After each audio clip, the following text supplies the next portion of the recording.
is the Mobile Tech Podcast, brought to you by worldpodcasts.com. Now here's your host, Tech Girl, Miriam Joire. Hi, and welcome to the Mobile Tech Podcast. I'm your host, Miriam Joire, and today is Wednesday, June 13th, 2018, and my guest is no other than Rene Ritchie of iMore and Vector. Hi, Rene. How are you? Hi, Miriam. I'm doing really well. Thank you. So, I want you to talk to us and tell us, educate us on the Worldwide Developer Conference, which is a big Apple event that took place last week here in San Francisco while I was in Taipei in Taiwan covering Computex. And then I would love to discuss some nagging issues I have with the Apple universe. And before we start, as a preload, for those of you who are listening who don't know me that well yet, I'm a huge, long-time Apple and Mac fan. Mac is the key word here. I'm not a huge iOS person. I do appreciate the iPhone is one of the best phones out there. I have an iPhone X. I think it's phenomenal hardware and software. But you know, I'm primarily an Android user, and so it might come to you as a surprise that I am a long-time Mac user. And for me, what brought me to the Mac universe is that I am very a cross-platform-y person, right? I don't know about you, Rene, but I do use everything. And so I was a Windows user at the time, and a Linux user, and I really, Windows sucked, and Linux didn't work well on laptops back then, and I'm talking early 2000s, and Apple did Mac OS X. And I didn't think I could afford their hardware, and then one day I could. And then that was around the time OS X was maturing, and oh my God, it changed my life. I switched. I was a switcher way before the ads, and I've never looked back. And as a developer at the time, video games, being able to write code that and having native Linux made a huge difference in this. Yeah, it was a POSIX machine under the hood. Exactly. It was slick hardware, and, you know, oh yeah, awesome. And so here we are, almost 15 years, more than 15 years later. And so what happened with Apple at WWDC 2018 to start? So I'll give you like the sort of the highlights. For me, it was one of the Cliff Notes? The Cliff Notes, the Coles Notes. It depends, I guess, which country you're in. But no, absolutely. It was one of those conferences that it was like the iOS 4 one that Scott Forstall gave many years ago, where he just like, it was one item after another dropping down. And it was very much like that. And I made a quick list. So better third-party Siri integration, CarPlay with Google Maps and Waze, group notifications, app limits for kids, group FaceTime, activity challenges, WebKit views on Watch, podcast app and background audio on Watch, Dolby Atmos for Apple TV, dark mode on the Mac, screen recording integrated with screenshots, news, docs, voice memos, home for Mac, Mac App Store redesign. And like as he's saying these things, I'm going, finally, and just scratching things off. So it wasn't as a cohesive, a focused, they didn't have one big theme for this year. It was really just filling in all of these gaps, some of which have been around for, I don't know, half a decade. Yeah, and they didn't announce any hardware, which sometimes happens at WWDC. So I was surprised and a little disappointed with that, to be honest. I kind of like hardware. It happens. I mean, so most of the time I think there's no hardware, but sometimes there is hardware, and that sort of sets the expectation. And really, Apple's the kind of company when as soon as something is ready, it ships. So last year, you know, a couple of years ago, Apple TV was supposed to be at WWDC and it just wasn't ready. So we got it in the fall. And then the next year, the MacBook Pros were supposed to be at WWDC and they just weren't ready. So we got them in the fall. And then last year, the iPad Pros weren't ready in March, so we got those at WWDC. And then we got all the Kaby Lake iMacs and MacBook Pros and MacBooks. And this year, I mean, we can get into what's happening with Intel, but them going to 10 nanometer has not been pretty. And Apple wants to ship Coffee Lake Macs, but they're just not ready. And it sounds like the iPad Pros aren't ready yet either, so we'll get those in the fall. So actually, let's take a tangent, because this podcast is all about tangents. So this is going to be our first tangent. Tangent number one. Let's talk about this, because I wanted to touch on this. This is really important. You brought up Intel, and you brought up iPads, and Apple makes, if not the best, some of the best ARM-based chips on the planet for mobile devices. there is no doubt that the level of expertise exceeds everyone's at this point. So the logical thing, I've been jonesing about this for a 12-inch MacBook, like a super ultra portable laptop, is macOS on ARM. Yes. Why hasn't this happened yet? So they've had ARM-based MacBooks in the lab for years, just like they had Intel-based Macs in the lab for years before they announced the switch. And I think for a long time, they sort of held them like the sword of Damocles above Intel's head, saying, you guys better ship, because if not, we've got this whole other platform ready to go. And we've seen, for example, some people have talked about iOS clamshells that they've had running on ARM. And the paper got published, actually, the intern who did the kernel port for macOS to ARM published his paper. I don't know if Apple wanted that or not, but he published his paper a few years ago. So they probably are testing both of those things. The switch would have a lot of impact. On the low end, like on the 12-inch MacBook, it'd be pretty seamless. But on the higher end, on things like iMacs and certainly Mac Pros, I don't think you're competitive with Xeon yet. So it might be a staggered strategy. But either way, you'd have to look at legacy apps like Photoshop and Office and how long it would take to get those to rewrite. And do you do an emulation layer? And how do you, and we're going to talk about this soon, but like how do you incorporate the touch layer? And it has so many questions that I think Apple was content to stay with Intel for as long as they could so they could make the ARM transition as seamless as they can when they finally have to do it.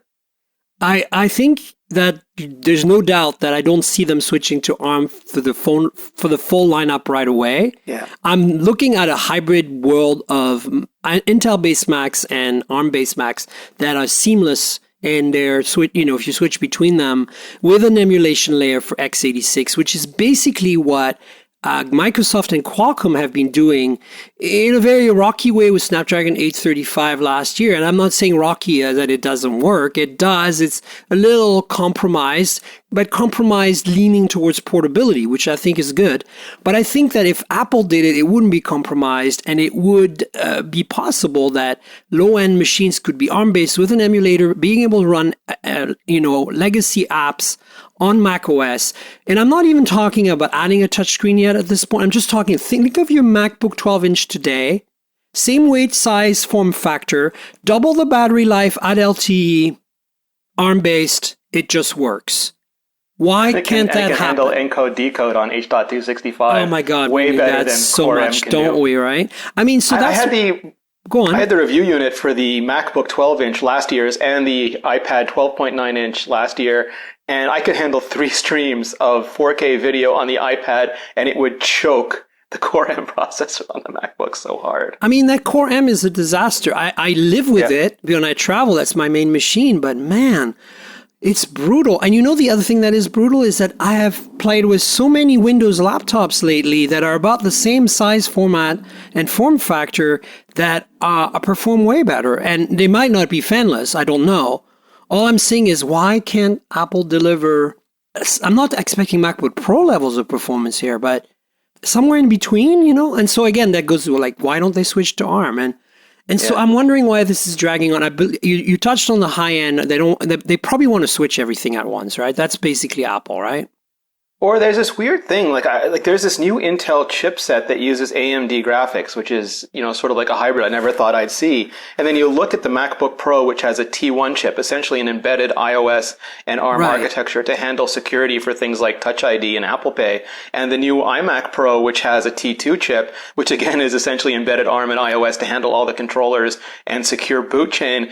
And you wonder if the next generation of Macs might be a hybrid of ARM T chips with Intel CPUs for some of the legacy stuff with AMD for the graphics. And that would be a bunch of architectures hidden under a shell. No, I think all this is totally valid.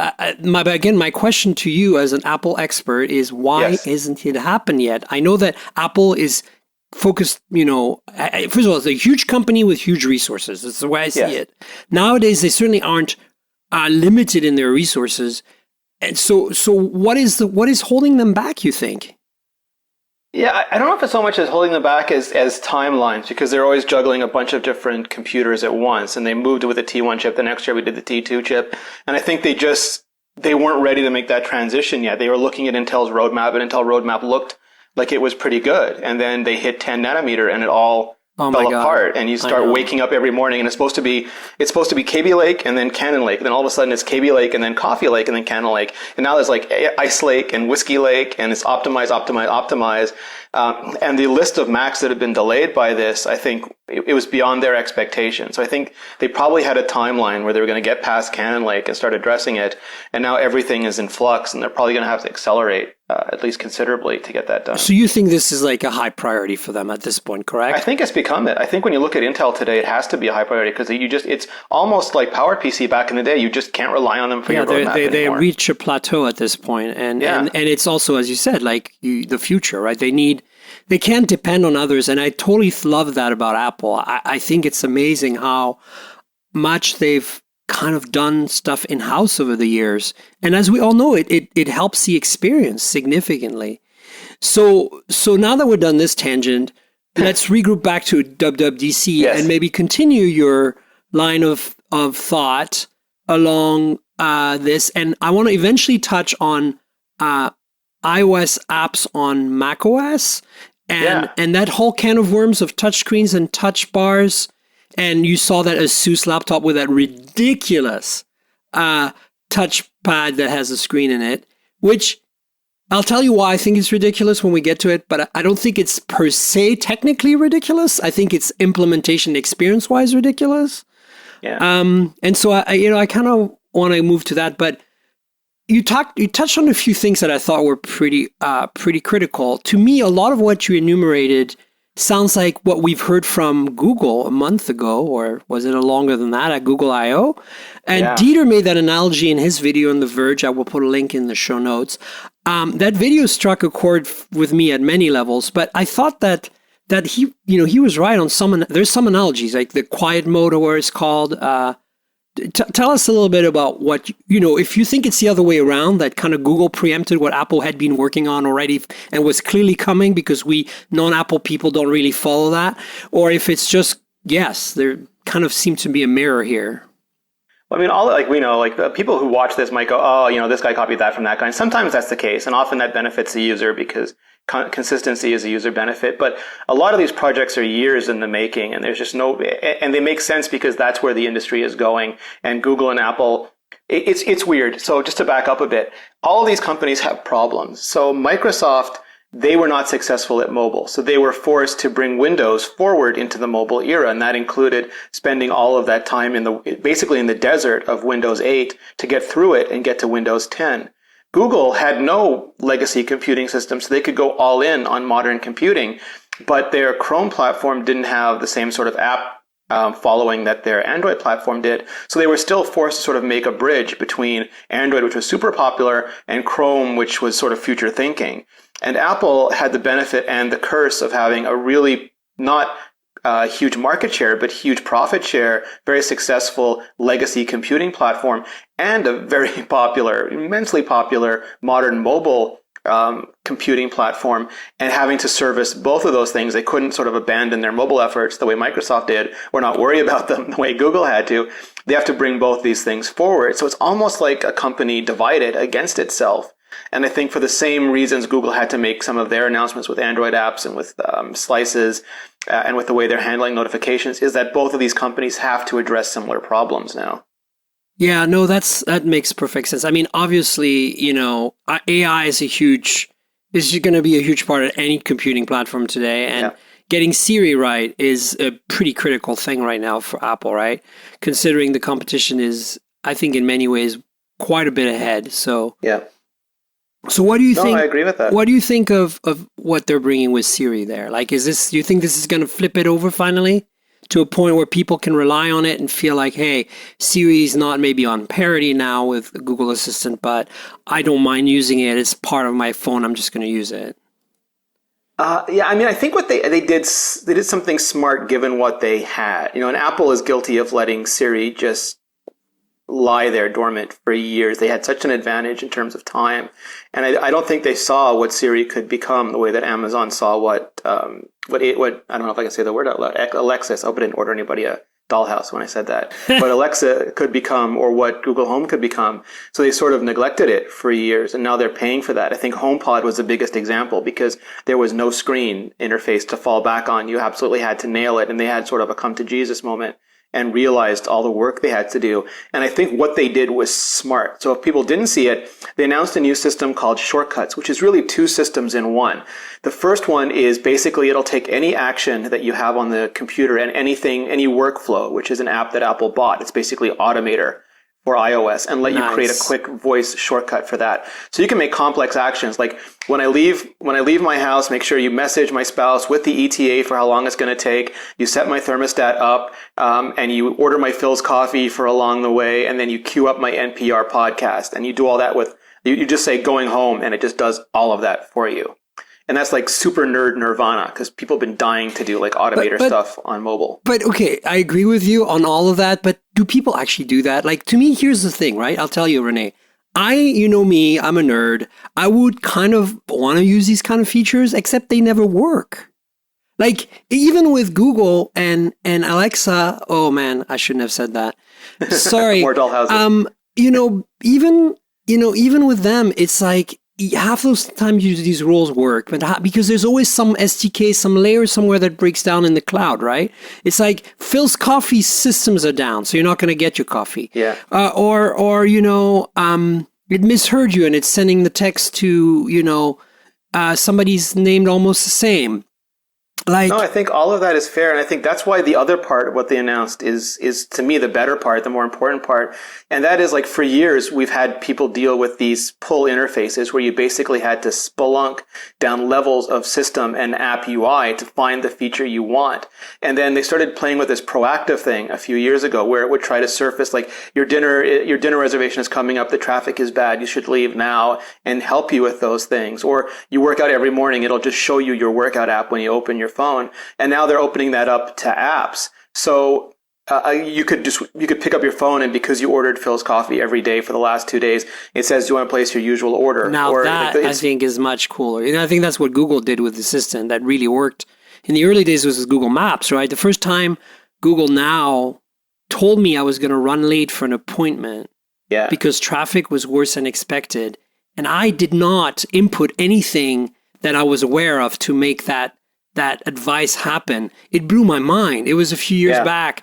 I was in Palo Alto in a coffee shop, and I was going to a meeting in Mountain View, and I was working on my laptop and and listening to music, and all of a sudden my phone vibrates, and I look up at the notification tray, and I see a notification saying, "Leave now if you want to make your appointment. Traffic's bad." And I was like, what is that? And, it was just like, wow. Like this, my insert graphic of my hands and above my head exploding. Right, it's push interface. You didn't have to dive through any app stack to find that. It just came right to where you were. Yeah, and now it's commonplace with Google. I mean, they pick up my flights and stuff off of my email. Speaking of which, by the way, as an aside, they messed that up recently. Not that I relied on it 100%, but here's what happened. I got an itinerary sent from a travel agency for an upcoming trip, and then that itinerary got basically removed and a new one got sent to me. And guess what Google is sticking with right now? The original itinerary. So I cannot, I can't change it because it's completely automated. I can't delete the old itinerary. I've removed the email. It's gone, but it's still, surfaces those dates and flight numbers and times. And it hasn't noticed yet that I have a new itinerary that has completely different, well, the dates are the same, but completely different flights at different times. So I'm going to have to manually enter those in my calendar and, not listen to its advice for once. This is the first time this has happened. But Google... Well, that's what your point previously, right? About complexity leading to Google, failure. If you're listening, get your shit together, okay?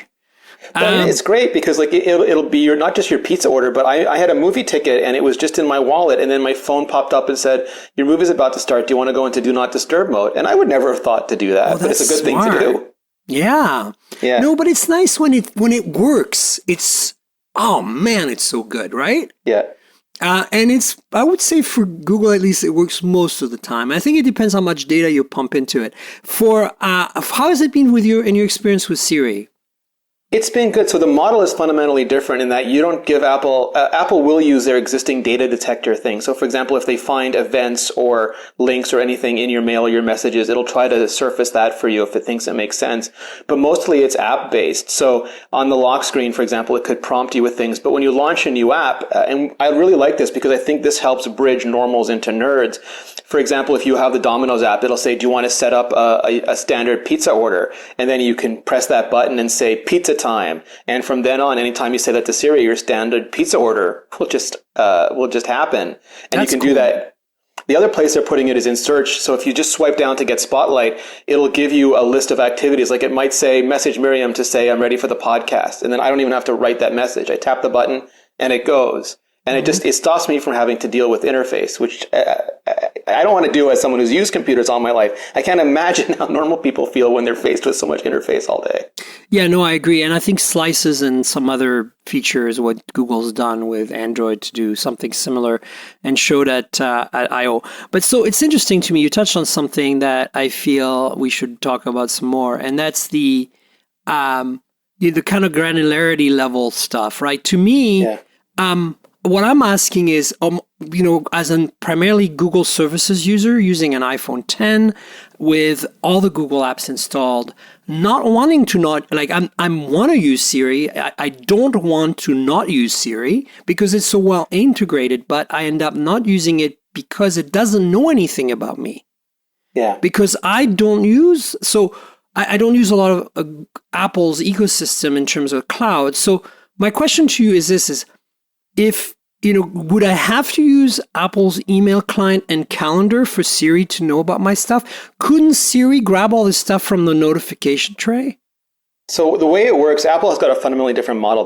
It's device centric, so they don't want your information on the cloud, and they don't have a data business, so they don't need to do anything else with your data. So what they do is they use the old continuity system, NS Activity, the NS Activity Monitor, which is what we used for bookmarking things, for Siri remember this, for handoff between devices. So if your app enables that, it'll just know where you are in an app and let you get back there. But it also has a new intent API. So any app can sort of tell the system what its functionality is and donate that to the system. And if the system thinks you're about to do that thing, it can then offer to do it for you. So it doesn't need to be connected to Google services. All Google has to do is add the Intents API to their apps and then tell the system what sort of activities you can do in the app, and then the system will offer those back to you. And so they will eventually update their apps to do that. Awesome, because that I would love to see that happening. I'm not necessarily saying that I need the Google Assistant on my iPhone, right? But it would nice for it to integrate nicely with that entire cloud universe that I have up there from Google. And it's interesting what you said, that they use the device centric data, which I think is absolutely awesome in the sense that it fits perfectly into Apple's privacy and security vision, which I think is much better baked than the competition's. However, what happens when I'm on my Mac now? Tell me how that works, because I want that same rule to apply to my Macs, when I'm on my computer instead of my phone. So how does that translate over? So I think, unfortunately, the Mac is going to remain a year behind with that stuff, because the Siri Sync system, which uses a secure version of iCloud, I think they call it Cloud ID now. It used to be called CloudKit. So it'll end-to-end encrypt and sync that stuff across all your devices, but they only announced it for iPhone, iPad, HomePod, and Apple Watch right now. It'll show up in the Siri watch face. They didn't say anything about Mac, and it leads me to believe that Mac is only going to start implementing it next year. Got it. So that makes sense. Okay, so it's basically the cloud is tying together basically Siri's knowledge, not the general knowledge. So for your personal stuff, it basically creates an encryption key based off your unique device keys, sends that over HTTPS to the other device that also has your decryption keys, and then it basically can sync it without any third party or any other entity knowing what it is. Right, which is completely different than the centralized model where Google doesn't actually have a Google Assistant model it shares between devices. It's just your data is in their cloud and all devices go to the data, and the AI tells the device what to do. I mean, both are valid models. I think that obviously one is less safe than the other, huh? Well, I mean, one, you give more trust to Google because Google's like they have very different end goals. Google's end goal is to make the Star Trek computer, Right. and that's going to take a ton of time and a ton of data, and we have to all communally donate in order to help get them there. Where Apple's model is very device centric, and they want to give you a private experience, and that means that they're doing this device to device instead of building that cloud. Makes sense. Yeah. So let's see what else. I'm trying to think. Is there anything else that you rapid fire these stuff, things? Miriam, I think you would have loved the performance stuff. So basically what they did is they actually, every year they have a performance team, and the performance team is supposed to carry older devices to make sure the OS works well on them, but they're always crunched for time and there's always issues that come up.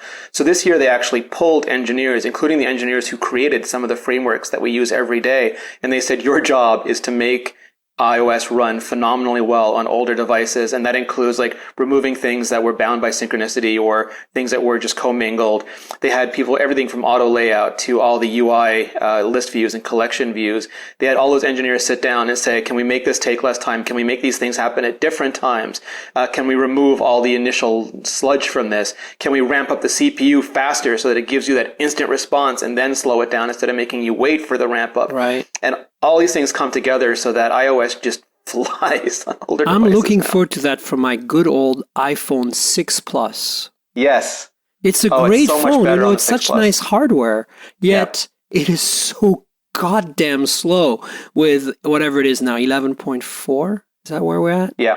I just installed that on there. It took forever. You know the biggest issue, by the way? Maybe you know the trick. There's probably a trick because you're an iOS guy. My iPhone 6 Plus has one really major slowdown, which is updating apps. Interesting. It takes forever. I don't know why, like literally hours. So I know in the old days it used to be very careful not to use all your bandwidth, but that's a dumb idea right now. So I mean, I'm still the doing reason that. my use case is a bit different. I don't use it every day, obviously. So I turn it on and use it, for a few hours at a time. And so now it's got to sync, right? It's got to update everything. And, OS updates work out pretty well. I mean, they're pretty quick. It just does a download and it restarts and it does And it should do a delta, so you're only actually moving the different bits. but the apps, oh my God. And they seem to fail too. Like, I can't install this app. You have to hit retry, the little dialogue that pops. I don't know what's going on. So I figured maybe it's just the system is super slow and it can't figure it out. I've only had issues with the app store on iOS, honestly. Even on my iPhone 10, it seems slow to me. It's like, I'm used to updates on Android, which are virtually instantaneous. Like, I don't know why Apple's updates and App Store and, universe is so slow, but weird. Yeah, no, they should be lightning fast with you. It's unacceptable. We'll have to talk about this. You tell them, Rene. Tell Apple, go talk to all those beautiful folks out there. You know them. Speaking of beautiful interactions with Apple people, did you ever hear my interaction with Tim Cook? No. It's such a sad thing. Oh, no. No, don't worry. It's more funny than sad. So when I was still at Engadget, the last thing I reviewed for Engadget was the iPhone 5C and 5S. And I was the Apple person at Engadget, meaning, you're blessed by Apple. And you know what, you know this, you get taken to the special room after the keynote, right? Where you're basically interrogated by 10 people from Apple to make sure you know all the talking points before you get your review unit. So I've never had a first seed review like for an iPhone. So I'm interested in hearing this. Oh, you have never done it? No, no. So the keynote ends and there's the what's it called, the demo area, and you go in there and you do your thing, and halfway through the demo time that somebody comes by to you and from PR and says, "Hey, it's time to go to the special room now." And you go to the special room, which is, usually at the old One Infinite Loop was upstairs from the demo bar area and the theater. And, you pass through a whole bunch of rooms first. Like, it clearly has, I think it's like levels of airtight security through there. And, it's you don't notice. It's not like you have guys standing with suits and little well, I'm sure there is the equivalent of that somewhere there, but you get into this room and, they have the devices in a bag on a table. But before you can even touch them or see them, you have to kind of sign your life away, but not by just signing a piece of paper, which you do have to sign an NDA thing, but it's by actually like listening to their spiel and making sure that you understand and know what they want you to write about. So they want the talking points to be drilled into your head before you walk out with a review in it. And instead of like a one-on-one where you're just like maybe you and the PR person and one of the execs, it's you and like a cadre of people. It always felt like an interrogation to me. It's very interesting. But it's fun. And so the last Apple event, I diverge here. We went on another tangent. But so I was waiting to get into the theater in the lobby with the crowds, and put yourself in my shoes, right? What year was that? 2012? 13, right? iPhone 5C, 5S? Yes. September 2013. So I don't have a good camera on me that can upload to the cloud instantaneously, right? I don't. My iPhone's not good enough. My Android phones aren't good enough. Now, today they would be, but then they're not.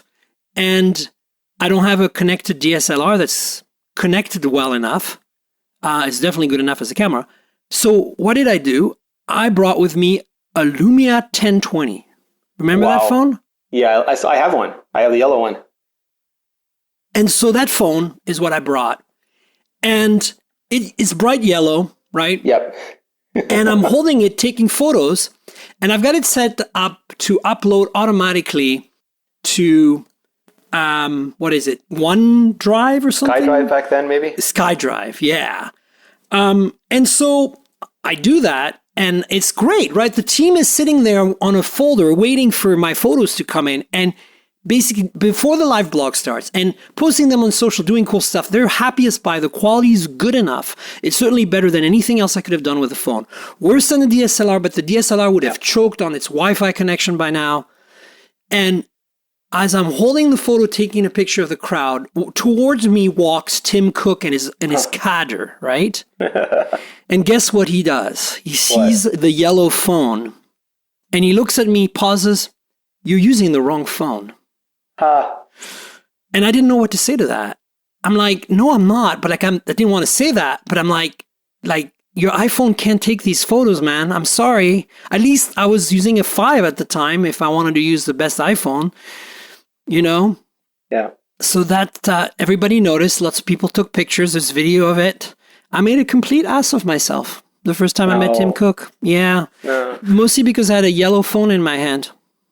Mine was a completely different story. I went to the Apple Watch launch at the Palo Alto store with Jim Dalrymple, and Tim saw Jim and came over, and he said, "Hi, Jim," and then I introduced myself, and he asked us which Apple Watch bands we used, and then he said he loves to take, he loves it because he doesn't have to take it off in the shower, and Apple hadn't announced it at waterproof at the time, so I just see all the people around him going, no. And we just thought he had disposable ones, like he's Tim Cook. He has an Apple Watch dispenser. He gets out of the shower, pulls out a new one, puts it on, walks right out. Yeah, and it's synced already for him by the minions. So I have had briefings, but they've always been sort of one PR person, one marketing person, and then me usually with a couple other, me and Dalrymple or me or Gruber. This sounds right, but if you get a review unit and that private, maybe it's just because it was my first time getting a review unit. I don't know. It's a little intimidating when you have all these people. So I also like hearing their messaging, because I've done stuff with like Amazon and Sony where they gave me nothing that I could use, and I had to leave and go like basically research it on the website afterwards. And with Apple, like, yes, it's exactly their point of view, but I like that because then I feel like I can hold them accountable to what they say, where with other companies, it's like, I have no idea what your message is. I'm just going to make one up. No, and I appreciate the fact that they emphasized the messaging. That was great. It's just they did it so much. I'm like, I got it, guys. It's okay. Well, also, yeah, you're probably a higher level. I got the talking points now. It's okay. Can we move on to the device? I want to touch the device now. You're probably a higher. Like, I mean, I did one briefing, and I won't name any names, but I was with a bunch of traditional journalists, and Apple had literally announced every single new Mac except for the Pro and the Mini. And we were in a group briefing, and this one newspaper journalist kept saying, "My readers demand to know about the Mini. I have to keep asking about," and he wasted all of our time for like 3 of the 5 minutes just asking about the Mini, while Apple kept saying, "We announced every other computer. Is there any other questions you have?" Seriously, they probably booted that guy from the next briefing, one. I hope. Right? I mean, I think. Look, I I have no complaints about my time dealing with Apple PR, and I still have a very good relationship with the folks over there. And yes, it's a different style, and yet this anecdote was a very different experience for me as a tech journalist compared to all the other briefing, review, super important, super secret review unit experiences I've ever had. But I can only give them kudos, and I only have respect for they do their thing and they do it 100% and they do it right and they dot the I's and cross the T's, and you can't say that's wrong. It's just a little intimidating and weird at times. That's all. Totally. And I like that they're consistent because we deal with other companies where they'll give us different embargo dates or completely different things about the same product because there's external and internal PR, or there's one company they gave a week's head notice to and not another company. I know. Don't even get me started on bad PR. Okay. It's my pet peeve. Yeah. Me and Jonathan Hershen and a few others out there, we make fun of this stuff on Facebook. Harry McCracken. You've seen Harry's tweets, I'm sure, where he tweets out screenshots of pitches and stuff. And, we all get those weird, oh my God, what the hell was that, right? But even at companies that, are well known sometimes, you're like, what were they thinking here? Yeah. Apple doesn't have any of that. Apple is either, overly bearing and overly cautious and overly verbose in their delivery of the stuff, but they're never, they're at least consistently so, right? And they're organized. And organized, yeah. Oh, yeah. There's no such thing as this region gets this embargo at a different time than this region, and because you're a global remember blog, that? Canada. Which embargo do you pick now? Okay. Samsung just gave phones to Canadians with no embargo, or the T-Mobile units shipped before the embargo lifted. Yeah. Oh my God. One time, I was at Engadget, and Samsung got mad at us because we published a review of a tablet, and we're like, what? And they're like, it's not out yet. You signed an NDA and you signed you agreed to an embargo on this. We're like, yes, but then you gave us another NDA and embargo in Europe, and you gave us the device in Europe. So when that embargo lifted, we published the review of the device. It just happens to be the same device without the carrier stuff. And what are we supposed to do? We tried to reach out to you and clarify, but you didn't get back to us. Yeah. So give us a global embargo next time. Samsung has never screwed that up ever again after that. Yeah, no, it's true. Or remember, my favorite Engadget moment was when the two HTC streams in different cities, one of them was borked, so they just started handing out phones to the audience, and the Engadget people covering it just started live blogging the phone. Yeah, why not? I mean, what are you going to do at that point, right? It's anyway. So memories. I want to touch on the thing we talked about pre-podcast a little bit. So look, WWDC, good news, right? Overall, lots of improvements next year to look forward to. Yep. iOS 12 is going to be faster, right? Yes. Am I going to be happy? Yeah, I think you're going to be really happy. I mean, I think you'll be happier at the next event because Apple tends to time the photography stuff with the hardware, not the software. Right. But even the software got much better segmentation masking, for example. And so macOS, the new version, what's it called again? Mojave. So it's going to be cool too, right? Dark mode. I mean, dark mode is all out, right? That stuff definitely, can't wait for that. That's awesome. Yeah. So other than dark mode, anything standing out?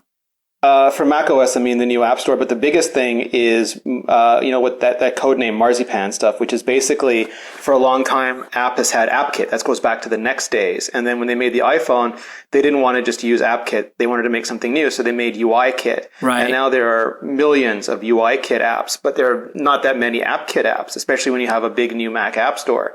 And Apple also did an internal reorganization. Previously, they had an iMessage for iOS team and an iMessage for Mac team. And now there's one iMessage team with different interface groups, but the core engineering is the same. And they started running into this problem of the app started falling behind because they'd have to write the iOS version and the AppKit version. So now they're bringing part of UIKit to the Mac. You can still write AppKit apps, but you'll also be able to write UIKit apps that then tap into the Mac-specific interface frameworks.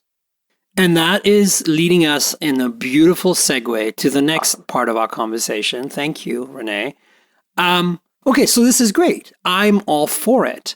I actually think that as a Chromebook user, especially the Pixelbook, that can run Android apps, sometimes having a tiny little applet in a window, essentially like a digested version of a full screen desktop experience in a tiny little window that's sitting there in the corner doing its thing and that you can interact with is awesome. And obviously that's what they're bringing to the Mac, which I think is great. I'm not sure I'd rely on that as a main experience, like a full screen app, because I don't think that would scale very well to a 27-inch iMac.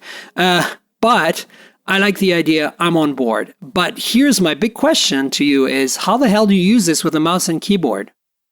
So, I mean, it's similar, but it's also really different to Android's approach. And that Apple's not just bringing iPhone apps, for example. Like they're not just running in a little simulator or window. These become full-on Mac apps. Even now, you can resize the windows. I get have that, the little corner buttons. And if they're iPad versions, they already have all the auto layout stuff to make them work in a full screen mode.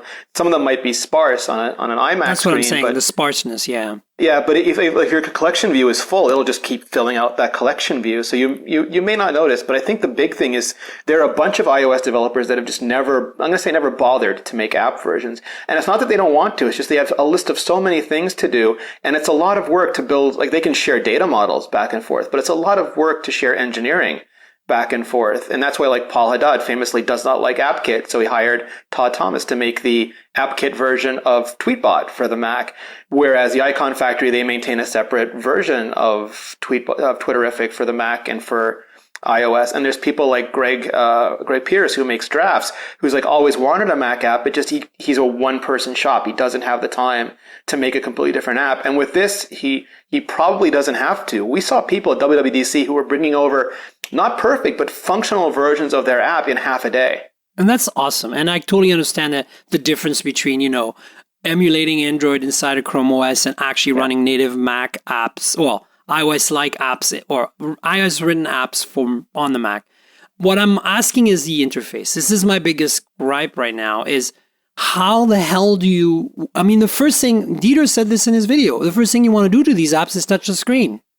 Yeah, I mean, I go back and forth between an iPad and a Mac all the time. And when on the iPad, I hate that I sometimes have to take my hands off the keyboard to tap the screen, because if the keyboard was just capacitive, I could swipe on it when I needed to and then go back to typing. And on the Mac, because I've used a Mac so long and I've been using computers for so long, I don't normally think about touching the screen, but there are some interfaces that make you think like that is the logical thing to do. And then you tap it and it seems broken. And for kids these days who grew up being touch native, not like touch immigrant like we are, they just think screens are broken if they don't work. And I think that is my point. You just nailed it. I know it's totally valid. And I think that like Apple will say it's not ergonomic, but I think the real thing they're saying is that look how long it took Microsoft to make Windows really touch sensitive. And they had to go all the way from Windows 7 through Windows 8 to Windows 10. And Apple could do that. They could take engineers and they could say, this is your job and you've got to build out Mac to be touch first. But unlike Windows, they have this whole touch system. They have iPhone and iPad. And to them, it's like sacrificing resources that could make iPad better in order to retrofit things onto Mac, which is sort of the past. And I think they're probably thinking that those resources could be better spent making the future, making something that is that ARM-based MacBook that has sort of I don't know if it's a hybrid, I don't know if it's a whole new system, but this whatever comes next. Because they're not going to just buy Next again and do they're going to have to modularly build out their next generation computer. And I think they're more focused on that than they are on the Mac. So all valid points, but I have a counterpoint to you, which is you should spend that money investing into making macOS touch-friendly. And I don't think it's the same as what you're suggesting. I don't want it to be a touch-first experience. I want it to be a touch-second experience, like Chrome OS, like Windows 10. I don't think people use Windows 10 as a touch-first experience. They use Windows 10 in a very classic desktop-like environment with double quotes here, desktop-like or whatever, desktop first. That's what Macs and Chrome OS and Windows 10 are all about. You should be able to use them perfectly with a mouse and keyboard or trackpad and keyboard, whether that keyboard be an actual keyboard or a virtual keyboard. And that's how it should be. And then on top of that, it should happen to have touch support for those devices that have it. And I think for Apple, I would see them switch all their devices to touch just for consistency. But it wouldn't be the main way you interact with it. It would just be that when you run one of those UIKit apps that's been recompiled on the Mac, it would just support it and would be a better experience if you feel like using it that way. And you don't have to. In the same way as right now, you have to move your hands away from the keyboard to touch the stupid touch bar, which I want to talk to you about in a minute, because that makes the whole touch bar, like the whole touch bar thing is a broken idea, and it's wrong and it's bad and it's terrible. And I really think they should just invest their time and effort into, as you said, making ARM Macs, but also making touch as a second experience for a Mac OS and call it a day. And the reason this matters, and this is the deal breaker here, is that the future of mobile computing is a laptop where the physical keyboard and the physical trackpad are gone and replaced with another screen. And it's basically two tablets attached with a hinge that can rotate 360 degrees or whatever, the 280, whatever number of degrees that would be. And that you don't have to worry which way is up. You just put it down on your lap because it's still a freaking laptop, and you type and you use the trackpad, quote unquote, and it's completely virtual, like what iPhone brought us in 2007. We have never looked back. We do not type on hardware keyboards on our phones anymore. That's why they need to invest in all this, because if they don't do it now, when Microsoft and ASUS and Qualcomm and whoever it is does it next, they're going to be effed, okay? No, I totally agree with you. I did an article last year where I said, just make Mac a bit touch. Like, just take all the gestures from the trackpad, put those on the screen, and let me swipe and tap. And I don't need fine-grained UI control. I just need the gross gestures that let me navigate and action a basic interface stuff. So, pinch to zoom and tap and two-finger swipe and all that. Let me do it on the screen as well as the trackpad. And I know some people don't like that idea because they think it's confusing because some tap actions will work and others don't. But I also agree with you that's the future. And that's the rumor when the touchpad, the touch bar came out, that there was a bunch of Apple patents that describe exactly what you're talking about. A computer with two screens. And there was this brilliant patent from 20 years ago. I forget the woman's name, but she created this thing called texture. And it's what Victor Webb and all the designers at Apple used to implement 3D touch and forced press. The idea of making virtualized physical surfaces, and they could be gritty, and they could be smooth, and they could be bumpy. And it looks like that's what Apple is working towards, where you have a surface on the screen, but they can create any control they want and actually give you the fake, because our fingers in physics are a giant lie. They can just create different vibrational frequencies, and you'll feel like a keyboard 1 minute, and then two DJ tables the next minute. I know. And I think Apple's the only one who does it right so far in terms of haptic feedback. Haptic on the Mac is insanely good on the trackpad. Yes. I feel like I'm clicking a trackpad even though you know it's a lie. Even though it's a complete lie, and when Mac is turned off, the lie comes out, and I'm like, I touch it, and I'm like, this I cannot believe this is so good. Like or the scroll wheel on iOS when you're scrolling between dates and things. It feels like ticking, And so that's my point, is like, so look, I'm not saying, like, I want to rewind a bit for the listeners who are like up in arms right now that I'm suggesting a laptop without physical keyboard and physical trackpad. But the reality is this: some people are always going to prefer the physical trackpad and keyboard, and manufacturers are going to oblige, okay? Don't worry about it, right? It's like the same way as you can buy a 13-inch MacBook Pro without a touch bar.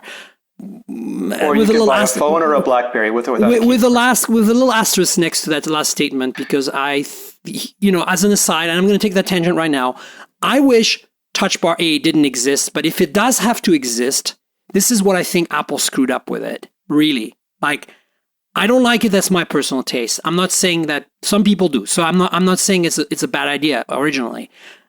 I think it's terrible because I don't like it, but it's not necessarily terrible for everyone else. But here's what Apple should have done.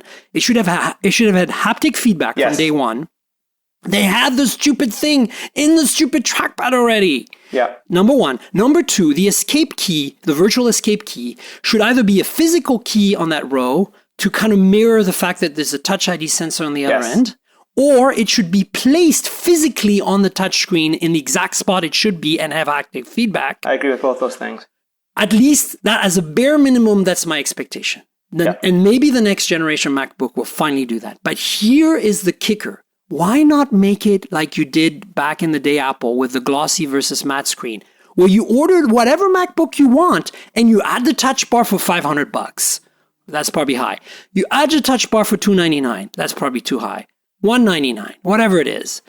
Right? Like, why not make that an option and I can still have a MacBook with a physical function key row? Yeah, I mean, the logic is typical. I mean, you worked in products, so you'll appreciate this logic. Is that we want to put Touch ID on the Mac. It has to be secure. Therefore, we have to have an ARM chip. That ARM chip has to have a display that no one can hijack or display a different amount and charge you these things.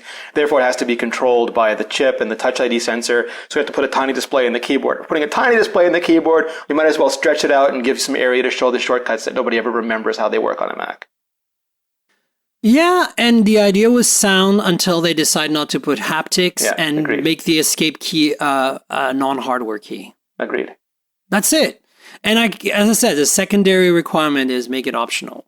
Yeah. Right now, if I were to buy a Mac laptop from scratch, if I lost all my equipment for whatever reason, I have a 27-inch iMac and I have a MacBook 12-inch, or first gen 12-inch, by the way. Ugh, painful. I would probably buy a MacBook 13-inch Pro, right? Because it's faster than the MacBook 12, almost as portable. And if I couldn't afford the iMac, like both buying two computers, that would be the good compromise. The problem with that is that I only get two Thunderbolt 3 ports. Yes. And that's exactly my problem. It's like I don't really need the higher end specs of the MacBook Pro so much, but I do need the ports, guys. So why don't you make it optional so I can spec it any way I want? You already do BTO and you already have a million SKUs anyway. Yes, totally. Ugh. No. Rant over. Anyway, so the touch bar is an intermediate step. And ASUS launched a ZenBook Pro at Computex last week with a trackpad that's a display. And technically, it's very cool in the sense that the display is really high res, high quality. It's glass. It feels like a trackpad when you touch it. It clicks like a trackpad when you click on it. It's physical click. It's not haptic. It looks great in various light and various viewing angles. So it's definitely, technically, there's nothing wrong with it. And here's the three modes of operation. One is screen off, just displaying either nothing or a photo or like some gradient or something that you'd customize. And it's just a regular trackpad in every way with all the gestures and stuff.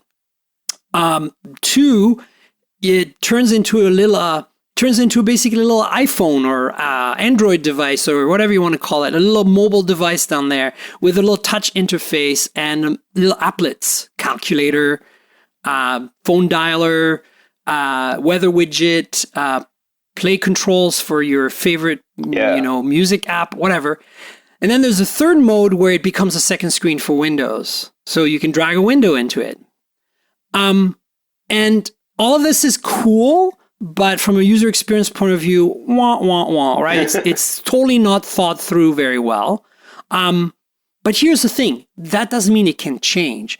I think applying some AI and some proximity sensing and contextual, like what's on the main screen, you could theoretically make this thing baked so that it is displaying your music controls, but if you are depending on how you touch the trackpad and how you interact with it, it does still work as a trackpad. And then maybe it knows when you're trying to peck at it, and then it turns into the controls for the music at that point. You know what I'm saying? Yeah, totally. So I'd like to see how they develop it, but basically it's the answer to Touch Bar. So it's funny.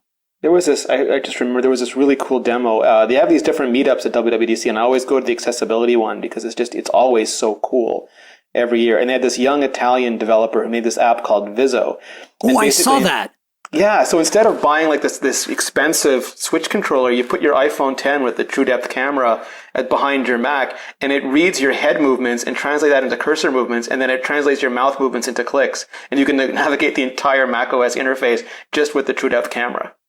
Yeah, and so see, this kind of, AI is probably a bit overblown calling it that, but basically some smarts that are contextual and understand how you're trying to use the trackpad would make it more usable, and I could see this being a viable thing. And then when Apple bakes True Depth into a Mac, you'll just be able to do that as part of the OS. Right. And for a long time, I thought it'd be cool to have an iPhone that you could dock into your Mac, and it would be the trackpad for your Mac. Yeah. But again, the user experience needs to be super polished, and I know that Apple that spends a lot of time and energy on making that a real thing for everyone, and kudos to them because they show the way for the rest of the industry. So I wouldn't expect them to adopt this kind of ASUS madness, although kudos to ASUS for doing it. Yes. But it brings us to all of this touchpad and this trackpad with a screen, stepping stones to what I think what the real thing is, which we just touched on earlier. Touched on, funny. It's a laptop where instead of, you can order it with a keyboard and trackpad and it's physical and you're like old school, or you can say, screw it. I want 2 basic touch surfaces. I don't want to know which way is up. I want it to have cameras and depth sensors and infrared heat sensors that know where my hands are, where my face is, what I'm looking at, and automatically basically gives me a trackpad and a keyboard on glass with great haptic feedback, and even positions the keyboard automatically based on where my hands are on the surface, so that I can use traditional desktop first computing. And dock it on an old style keyboard if you really want to. Exactly. And then, if I start looking down at the surface and, maybe interacting beyond the keyboard trackpad paradigm, maybe not resting my hands on the quote unquote palm rests, it turns into a second screen. And shows more information there. Or mixing your palette for your Photoshop painting that's on the main screen. Right. And I can configure it to be, a digitizer with some sort of high, low latency pen, yep. Or I can flip it into a tablet where you don't have to remember which side the screen is on. I just pick it up and there it is. And all these, I think that's the future. And I think we're going to converge to that in parallel with having very skinny, flexible, transparent phones, I mean, maybe not transparent because I don't think that's a good idea in the long run. But my point is, definitely flexible, super thin phones are going to happen. Flexible, at least with at least a flexible joint. So I think that's the future. I see and eventually maybe flexible joint on that configuration on a laptop format too. That's where we're going. I feel after, a few years at Computex, I feel that the technology is developing to the point where we're very close now. It's going to take 2 or 3 years for us. So ASUS is launching something with this technology next year. Yoga Book 2 from Lenovo has been announced. And Intel showed a prototype of a device that had one screen was e-ink, the other screen was regular, and the e-ink part could be a digitizer or a trackpad or a keyboard or all of the above with haptics. So it's coming. It's coming for sure, and it's going to take 2 or 3 years for them to sort it out so that it's reliable, good, solid experience. But I wish Apple was also in that game, because when Apple does it, it'll be great. Right? I think they are. Good enough. We've seen patents for the 2-display computer. We've seen patents for e-ink keys that can be arranged. I just think Apple doesn't sometimes, but most of the time they don't beta in public. So they probably have all these crazy computers in their lab, and they're just instead of putting them out there and seeing how people use them, they're just trying to make sure they're as good as possible internally before they release them. So what do you think that takes us? In terms of what can we expect, do you think? You put your prediction hat on because you know more about Apple than anyone else. What do you think as a Mac user, my expectations should be in terms of product lineup for the next year or two? I think this year is just going to be about getting the current stuff onto Coffee Lake. I think next year is going to be more interesting because we'll see the modular Mac Pro, which is going to be the next big awesome design iteration that Apple's putting together, and we might see the the Intel AMD hybrid Macs, which will be super interesting. Okay. I think it's the year after that Apple's going to get creative again with the MacBooks, because they will have gotten all the Pro refreshes out of the way, and I don't mean out of the way. They're super important to pros. They're not important. They're not the mainstream computers. They're not the ones that sell in the hundreds of millions, but they're super important to a very important demographic. So they'll get. That's where the Mac core audience lives, right? Totally. And that's the tension, is that after the iPhone, Apple became more of a mainstream company, and the stuff they're pushing out now sells better than the stuff they've ever pushed out before. But it makes people like us who are the traditional Mac customers go, no, you're totally ignoring us for that hot little number over there with the USB-C ports. Right. So the desktop experience I have no worries about. What I'm more concerned about is where are we going to go with our MacBooks and MacBook Pros? Because you just touched on Intel AMD, you touched on, streamlining some of the new chipsets and stuff. But, do you think the next gen touchpad is coming in the next 6 months to a year and has haptic, not the touchpad, sorry, the touch bar? Do you think they're going to fix some of the concerns we've had about the escape key and stuff like that? Do you think we're going to see a 12-inch MacBook that's a little more powerful for a relatively similar form factor and price without sacrificing battery life? Yeah, I think that there's a couple interesting things there. One is I would have assumed that Apple would have, if Apple was really confident with Touch Bar, I would have assumed that we'd see it progress now. We'd see it in the 12-inch MacBook. We'd see it in a Apple Magic Keyboard that you could put on your iMac or your Mac Mini, and we haven't. So I don't know if that's delayed or if they're reconsidering the whole idea. So I think that is sort of in stasis until then we see whatever the next refresh is.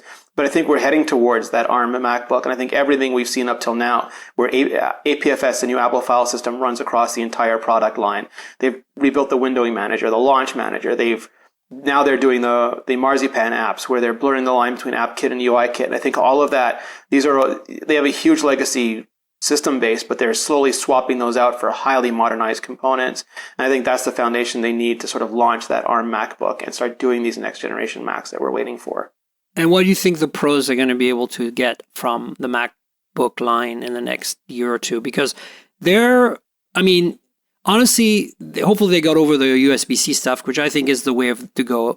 I live in a USB-C world, and I would never want to look back. My biggest gripe right now is that Apple still uses Lightning on the phones, because I think USB-C, with all of its flaws and issues, is still amazing. It's an amazing world when everything you own is USB-C, and most of it works together. So what I want to know is more like 32 gigs of RAM, that kind of stuff. Are we going to see that soon? What do you think? Yeah, I mean, that's the part where they would have done 32 gigabytes of RAM previously if they had the low power DDR4 to use. It just didn't exist back then. And I would have said that, make a big version. Like you have the tiny version on the bottom, make a big version that's much more power hungry, that uses desktop parts that people can plug in and not have to worry about. But Apple seems adamant and going, no, we're going to wait until this, again, a lot of it, and it sounds like I'm pushing this on Intel, but a lot of this is Intel's fault. We would have DisplayPort 1.3, 1.4, 1.5. We'd have much better RAM support at the low power levels. We'd have all of these things in computers already, but they're delayed year after year after year. And at a certain point, Apple either has to suck it up and make less power efficient MacBooks and just live with it because that's what pros want, or they have to move to a platform that they control and can start doing these things without having to depend on anybody. 32 gigs is probably a fringe case because most people were really upset about it at the beginning, but with the new RAM management system, management system, because they do so much to compress RAM now that I don't think many people noticed in practicality. But it's still something you want to see. It's not a big concern for me. It seems like the pros are asking for it often. And eGPU, I mean, there was so much pushback, and now I was talking to the Cinema 4D people, and they're like, we're throwing as many of these things we can on it, and it's scaling linearly, and we don't think we can stop. Yeah, of course. No, I think it's going to be interesting. I mean, right now, I personally, if I had to buy a new Mac portable, I probably would buy a 13-inch MacBook with no touch bar as an interim, basically. Yeah. Because I need more power than the MacBook 12-inch, and I need almost the same portability, but I feel like I can't live without a function row, especially as an ex-developer, as an aside for all of you listening, and Rene, you're going to laugh at this, but I'm one of those people that has it set up so that I have to use the function key on my keyboard on my Macs to activate all these shortcuts for volume and stuff. Yeah. Because I still live in a world where, to me, the function keys are the default function keys. So when I'm in Firefox and I hit F3, I get the search box. Yeah. See, that's how I live the world, because I'm old and cranky and crotchety now. Get off my lawn, kids. I wasn't, so I never really used the function key. I used them as media controls and brightness controls and things because they were there, but I don't think either are a good solution. I think the function key role, just less and less people used it, and I think the touch bar, it's sort of uncertain how people use it. I know I like it just because I switch whenever I have to look at a new app or an app I haven't used in a while. I don't remember what the keyboard shortcuts are. And I'm recording this in QuickTime now. And previously, if I did a screen recording, I could never remember what key stopped at. I press escape. I press all this stuff. Now there's just a stop button right on the keyboard. Yeah, that's true. No, I get that. I mean, there are some. I'm not saying that the idea behind the touch bar is wrong. I think it's the implementation. Yeah. Again, primarily because you can absolutely replace the function keys with virtual function keys. I don't think they get used enough, even for developers that use them a lot. If you had haptic feedback, that would be perfectly fine. Yes. It's not like you type the key more than a few times an hour, because like F5 for compile in Visual Studio, Control F5, compile and run, all those are used a lot. But I mean, it's not going to be a big deal if you don't get like a physical key there, as long as you get haptic feedback. So, but escape, no, you give me back my escape key. Duh. I use escape so much. I don't understand how people don't use escape. Yeah, it's just, you just get used to using it. Like for me, like with the touch bar, I can scan through the tab. If I have like 30 tabs open on Safari, I just touch the touch bar, and I move my finger and I flip through all of them to find the one I want. I've never found a faster way, but there's no haptics, so like you don't know exactly where to stop. And I even feel like even if didn't help me subconsciously, it would help me know. I would just feel better about doing it. Yeah, it would. It would be cool. So, so to me, that's kind of where I'm at with that. And I want to quickly pick your brain about thing, and then we have one news item and we're done. AirPlay 2, how is it? Have you tried it? Is it good? You have two AirPods connected together in stereo. Does it sound good? Yeah, no, it sounds great. I mean, they did. So I just to test it out, I got two HomePods, and I stole a friend of mine's HomePod, and I put one in my bedroom and two in my living room, and I made a stereo pair in my living room, and it works great. Like it takes the HomePod, and it just makes it that much richer because you're now dedicating one to each side, and they're doing the same thing, but they created this peer-to-peer network where you now all the speakers and all the microphones work together, and it'll, for example, make the same bass level between the two so it stays consistent, and it'll negate each of them and then measure the de-reverb and the echo cancellation, and it'll send the ambient left and right channels bouncing off the walls separately, and it just makes such a big soundstage comparatively. I bet. No, I can't wait to try it. For me, that was a big. I'm obviously I'm not the right customer for that because I don't have enough invested in Siri and I don't use Apple Music. So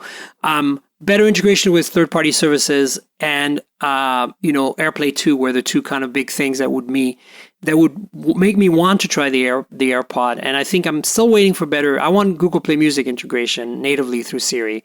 I'm sure it's going to happen. Basics. So the one thing that we didn't get WWDC that I really wanted was a media domain for Siri Kit, but you did get the shortcut. So for example, now you could say, if Google surfaces it, you could say play my playlist or play this, and anything you've set up, it should just kick off.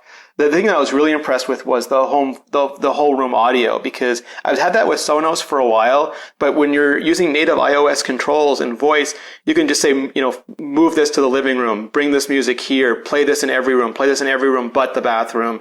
Nice. And it's perfectly in sync, and you can hear, because when you make one room louder, another room softer, there's no difference in when the music's being played. Wow, that's pretty cool. Yeah. So the reason I brought this news item and put it's not super important. I could have talked about it next week, for example. But, the iPhone 10 almost gave us a full screen phone. Almost. Yeah. The notch is there, for better or for worse. It's there mostly because of the incredibly advanced 3D face scanner Kinect-like integration in there. And nobody's done it as good as Apple so far. And certainly nobody's done it secured, where you can use it for payment. In the Android world yet. We're all waiting for with a bated breath. Who's going to be first? Whether it's going to be Samsung, Huawei, or somebody else to come out with an Android phone that has, or probably Google with a Pixel 3, has an Android phone with a total, perfectly accurate, 3D scanning face recognition system in the front. But until that happens, what we're getting today is a phone from Vivo called the Nex, which has been rumored for a while. We've seen prototypes in the wild for a while, where it's finally the all-screen phone. The first, it probably won't be a great implementation. It's China only. I don't think they'll make a version that even runs Google Play services. So this is more like a first draft at this. This phone has a full screen, as far as we know. Imagine an iPhone 10 without the notch. That's basically what it'll look like. So how does it do the camera? Well, this is kind of crazy, and I love Android for being crazy with its form factors. There's a camera that slides out from the side of the phone to face you to take selfies and retracts when you're done. Yeah. How cool is that? That's like completely over the top. Like Apple would never do something like this ridiculous, but at the same time, Android world is crazy, and they're going to do that. And I thought it was cool. So, I'll try to get my hands on one. I don't really have great relationships with the folks at Vivo, but I have my ways. So I'll see if I can get, because this is going to be a cool one to play with. And hopefully I can get one that maybe sells in Hong Kong or Taiwan or something that has Google Play services on it. But what is your thoughts on that? I mean, it's clearly a stepping stone, but are you excited about the prospect of maybe an iPhone someday not having anything in the front? And obviously, how would Apple do the Face ID stuff then, right? Through the display would be the only way. Yeah, I mean, they have Apple, like any company, files patents for everything, but I think they had a patent where there were alternate rows of pixels that would display and that would ingest light, so that they could do things like not even below the screen, but in the screen, sort of sensing, and all that stuff is, I mean, eventually, like my view of the future is that we're going to have a little mother box or a little marble that's going to do local auth and cloud connection, and then it'll just opportunistically take over any piece of glass of any size or any AR surface that it can to give us a display. Everything else is getting towards that. That is totally the future we're going to, and my vision of it as well. But I think, it's going to be a while before that happens. And also, then you have to worry about where do you put the Pebble and in which pocket? Did you lose it? You'll have a badass holster, won't you? Oh, of course you would. Yeah, no. But you know what I'm saying?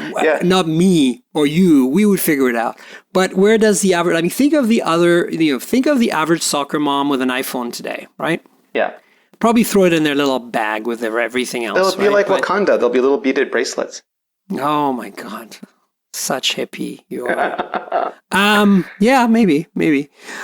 Cool. Well, listen, I think we're good. I want you to tell the world where they can find you and get all your awesome content, which, by the way, folks, if you're not following Rene in all of his awesome ways he's going to share in a second, you should, okay? Oh, thank you. So you can find me on Twitter at Rene Ritchie or imore.com/vector. That's the name of my column. It's the name of my podcast on iTunes or, your favorite service, including Pocket Cast, and youtube.com/vector show. That's the video version. Awesome. So go check that out, folks. And then the other thing is our sponsor, Audible.com. Do you use Audible by any chance? I love it. I used to commute an hour to work every time, and I would not have my sanity if it wasn't for Audible. There you go. If that's not an endorsement, I don't know what is. So as you know, Audible is a sponsor. What it means is that if you click on the link in the show notes, which I will also share verbally with you here in a second, you support the podcast. It's not going to give you much of a discount or anything, but if you aren't with Audible yet and you love listening to books because for some reason you can't read them or you prefer to listen to them, or you're on a flight for 12 hours like I was 2 days ago, or you are in the commute every day in your car and you can't take your eyes off the road yet because you don't have autonomous driving, Audible.com. Go check it out. If you click on the link, you'll support us. So the link is audibletrial.com/mobiletech. That's audibletrial.com/mobiletech. Thanks for your support, Audible. And you guys know where to find me. I'm at TankGirl on Twitter. That's TNKGRL, like the comic book character without the vowels. That's also my Instagram handle.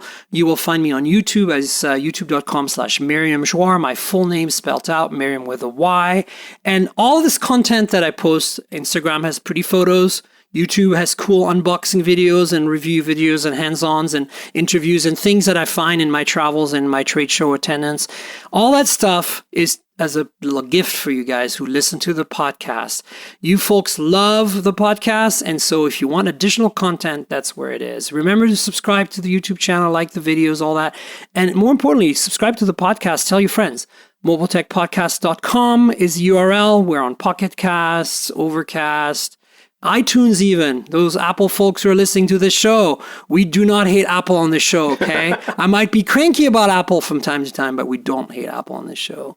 Rene, thanks for being on. That was so awesome. Thanks for having me on. I'll talk to you anytime. Awesome. We'll have you back on sometime. Maybe after all the goodies that Apple's going to announce in September. Yeah. The date. We can convene. It's a date. Yes.